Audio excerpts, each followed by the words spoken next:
त असांजी जेका सिंधी लैंग्वेज आहे उहा ॿोली जे तौर ते यूनिकोड में शामिलु कोन्हे। थिए छा थो, जेको अरबी लैंग्वेज वारो जेको सॼो कोड ब्लॉक आहे उहो असांजी सिंधी जे लाइ इस्तेमालु थिए थो। Sindhi as a separate language Unicode में शामिलु कोन्हे। ठीकु आहे, त उन सां मसइला कुझु पैदा थियनि था। उन्हनि मां कुझु मसइलनि खे हिते हिन पेपर में जेको सो हाईलाइट कयो वियो आहे, त असां डायरेक्ट उन्हनि शयुनि ते अचूं था। असांखे मुख़्तलिफ़ मयार साम्हूं हमेशह रखणा हूंदा आहिनि। आम तौर ते जेकॾहिं असां चऊं त कंहिं लैंग्वेज जे लाइ असां मयार मुक़ररु कयूं त उहो मयार लैंग्वेज में आख़िर कहिड़ियुनि शयुनि जे लाइ मुक़ररु कंदासीं। मिसाल जे तौर ते मयार मुक़ररु करिणो आहे त असांखे सूरत ख़त जो मयार मुक़ररु करिणो आहे। मिसाल जे तौर ते ही तव्हांखे पोयां जेको नज़र अचे पियो, इहो बि हिकिड़ो मयार आहे। ठीकु आहे, अच्छा ईअं ई असां वटि ॿिया मयार बि आहिनि जेके सूरत ख़ती जे लाइ इस्तेमालु थियनि था, जेके छो त उहे मयार आम तौर ते इस्तेमालु नथा कया वञनि। हाणे हीअ जेका सूरत ख़ती आहे इहा इस्तेमालु थिए थी, असां इनखे हिकिड़ो आम मयार चऊं था, इनखे असां इस्तेमालु कयूं था। ऐं पेपर जेको आहे उन मंझि बि इहो सजेशन ॾिनी वई आहे त हीअ जेका सूरत ख़ती असांजी राइज आहे, इनखे ई मयार बनाए अॻिते जेका असां शयूं जेके डिफाइन कयूं वञनि। अहम मसइला जेके इन पेपर में आइडेंटिफाई कया विया आहिनि, मिसाल जे तौर ते पहिरीं ॻाल्हि मूं हींअर ई ॿुधाई त यूनिकोड में सिंधी एज़ अ लैंग्वेज कोन्हे। हाणे उन सां छा मसइलो थो थिए, अरेबिक जो कोड ब्लॉक इस्तेमालु थो थिए। हाणे उहो अरेबिक जो कोड ब्लॉक जेॾीमहिल इस्तेमालु थो थिए सिंधी जे लाइ, त अरबी में मुख़्तलिफ़ अखर जेके आहिनि जिन खे पाण लेटर्स था चऊं, उन जे लाइ मुख़्तलिफ़ कोड्स ॾिनल आहिनि। हाणे मिसाल जे तौर ते हिकिड़ो मसइलो जेको हिते बयानु कयो वियो आहे, हे जूं मुख़्तलिफ़ शक्लूं। जेका दो चश्मी हे हूंदी आहे, इन दो चश्मी हे जे लाइ यूनिकोड जे अंदरि 7 मुख़्तलिफ़ कोड्स आहिनि। हाणे उहे 7 मुख़्तलिफ़ कोड्स जेके अरबी जे यूनिकोड टेबल में मौजूदु आहिनि, उन्हनि मां सिंधी जे लाइ असां कहिड़ा इस्तेमालु कयूं, का गाइडलाइन कान्हे। मसइलो तॾहिं थो थिए जॾहिं को फ़ॉन्ट डेवलपर उन्हनि कोड्स मंझां पंहिंजी मर्ज़ी सां का बि हे खणी इस्तेमालु करे थो छॾे। जंहिंमहिल हिकिड़ी हे मुख़्तलिफ़ कोड सां इस्तेमालु थी वञे थी, त पोइ जेॾीमहिल तव्हां 2 स्ट्रिंग्स या 2 लफ़्ज़ जेके हिकिड़ी स्पेलिंग सां बज़ाहिर नज़र अची रहिया हूंदा आहिनि, उन्हनि खे जंहिं महिल कंपेयर था कयो त उहे हिकु जहिड़ा मशीन जे लाइ कोन था रहनि। मिसाल जे तौर ते आउं जहान लिखां थो, जीम हे अलिफ़ हा नून, ऐं उन में हिकिड़ो हे जेका इस्तेमालु कई आहे अरेबिक जी हिकिड़ी कोड सां इस्तेमालु कई आहे। ॿियो जहान लिखां थो ॿिए फ़ॉन्ट में, उन में का ॿी हे इस्तेमालु कई आहे। जंहिंमें ॿई जहान कंपेयर थींदा त उहे ॿई जहान हिकु जहिड़ा कोन हूंदा।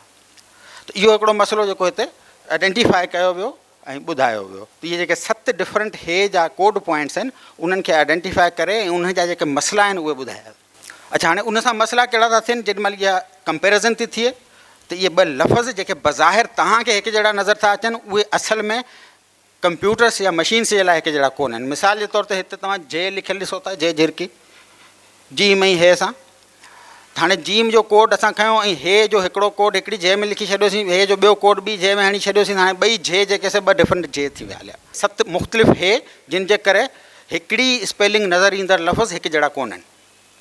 ॿियो मसइलो इहो आहे त जेॾीमहिल असां एस्पायरेटेड साउंड्स ते था अचूं, जिन खे पाण विसर्ग आवाज़ था चऊं, मिसाल जे तौर ते थे आहे, भे आहे, खे आहे, इहे असल में मिसाल जे तौर ते जेकॾहिं असां थे खे था वठूं त थे असल में ते जो विसर्ग आवाज़ आहे, थे। ठीकु आहे, ऐं थे जे लाइ असां वटि डिफरेंट लेटर आहे पंहिंजी अल्फ़ाबेट जे अंदरि। पर जेकॾहिं असां जीम ऐं हे खे मिलायूं था ऐं जे झिरकी ठहे थी, त जे झिरकी बि हिकिड़ो विसर्ग आवाज़ आहे। असांजी अल्फ़ाबेट में इहो हिकिड़ो सेपरेट लेटर जे तौर ते मौजूदु आहे, पर यूनिकोड में इहो सेपरेट लेटर कोन्हे। यूनिकोड में जीम ऐं हे 2 अलॻि अलॻि लेटर आहिनि, जेके ॿई मिली करे हिकिड़ो डायग्राफ ठाहिनि था।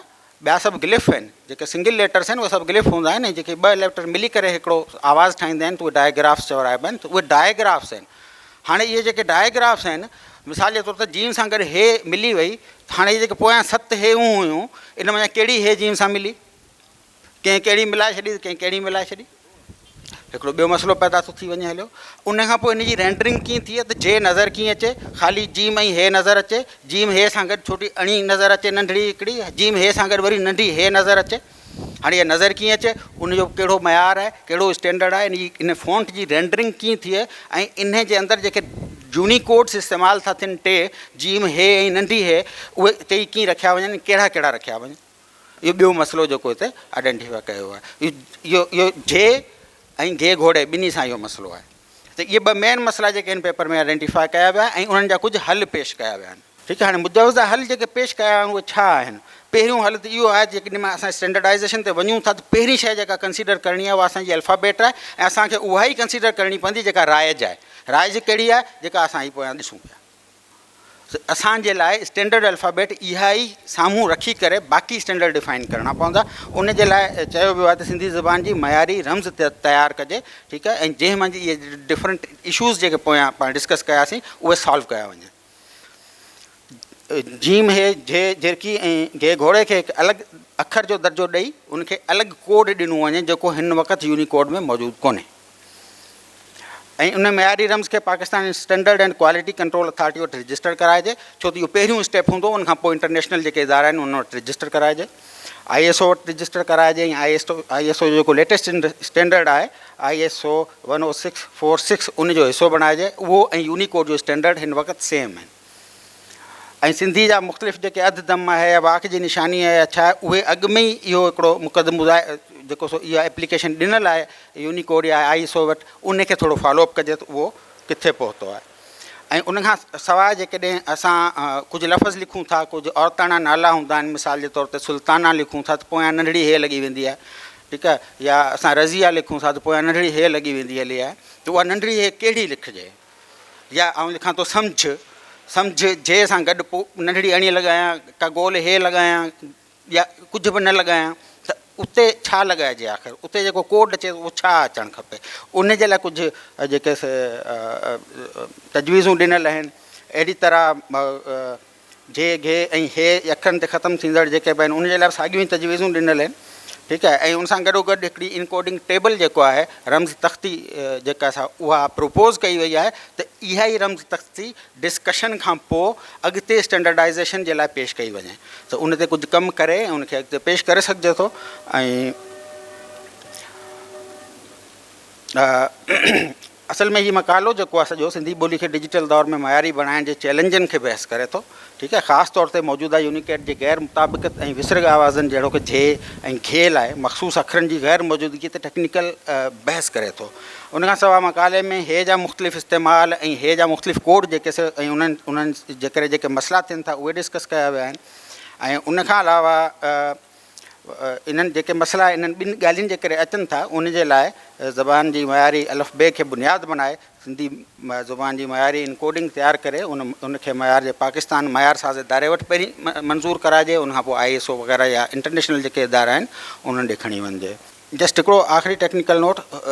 जनरली मक़ालो तमामु सुठो लिखियलु आहे, उनमें जेका टेक्निकल डिस्कशन आहे तमामु बहितरीनु आहे। पर हिकिड़ी ॻाल्हि जेका मिसाल जे तौर ते कई वई आहे त जेके मेजर हर्डल्स आहिनि या मेजर प्रॉब्लम्स आहिनि उहे इन यूनिकोड में जेके इहे हे ऐं जे जा जेके मसइला आहिनि उन्हनि जे करे आहिनि। उन सां थोरो इल्मी इख़्तिलाफ़ु कंदुसि आहिनि ज़रूरु, पर इहे सभु मसइला जेके आहिनि मशीन लर्निंग जा जेके जदीद मॉडल आहिनि उहे उअं ई सम्झी था वठनि जीअं असीं इंसान सम्झी था वठूं। हाणे जेकॾहिं हिते जे ॿ लिखियल आहिनि ऐं ॿिन्ही जा कोड अलॻि आहिनि त मूंखे उहे हिकु जहिड़ा नज़र ईंदा।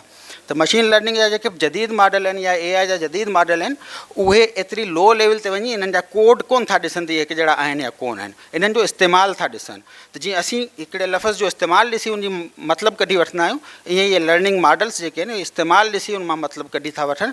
त इहे मसइला हाणे AI या मशीन लर्निंग मॉडल्स जा कोन आहिनि। हा, लिसानी तौर ते इहो हिकिड़ो वॾो मसइलो आहे त असां इहे स्टैंडर्ड डिफाइन कोन कया आहिनि जेके थियणु खपनि। त जीअं जेके असांजा लिसानियात पढ़ण वारा स्टूडेंट आहिनि या जेके रिसर्च करण वारा आहिनि उन्हनि जे लाइ हिकिड़ो बिल्कुलु स्टैंडर्ड क्लियर हुजे त शयूं हीअं आहिनि।